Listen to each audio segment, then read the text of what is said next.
Article is by TechCrunch, an online portal for the tech world, very, very reliable source. And they say the future of gig work could involve unions and co-ops. Now, as you know, last week, the LocalDriver co-op out of Canada, the first co-op out there to invite in rideshare drivers to become part of that cooperation, the co-op, right? They're way, way ahead of the times. Look, this article comes a week later highlighting the direction of the gig worker economy. So that's a good thing to be ahead of the curve. And I'm excited that they elected me as the CEO of that co-op, and that TechCrunch basically verifies the information that we're pushing out there. So the classification of gig workers for companies like Uber, Lyft, Instacart, DoorDash, and Postmates has long been a topic of debate.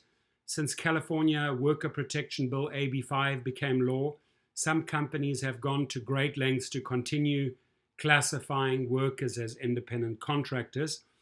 Uber and Postmates, for example, unsuccessfully sued to try to prevent the law from being enforced. Meanwhile, Uber, DoorDash, Lyft, and Instacart are pushing a ballot initiative that would ensure drivers and couriers remain independent contractors. Behind the scenes, an idea for an alternative approach has been picking up steam. Good news. Called the Cooperative Economy Act, CEA. You might want to check that out. The draft legislation is designed to accomplish much of what AB5 aims to achieve, such as worker protections and benefits, but it also brings unions and co-ops into the mix, which means workers would have a literal stake in the profits created by their labor.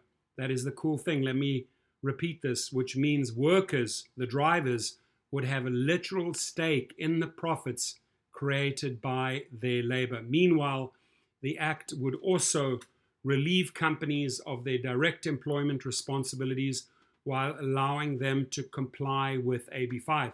Now, does this mean that Uber or Lyft may, reform as a cooperative?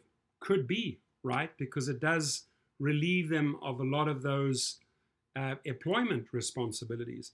The CEA would achieve this through an intermediary called the Cooperative Labor Contract, the CLC. That intermediary, which you can think of as a staffing firm, would offer workers employment, security and protections, collective bargaining, and control over their work. So really powerful information here, and glad to be ahead of the curve on this one. Have a great day.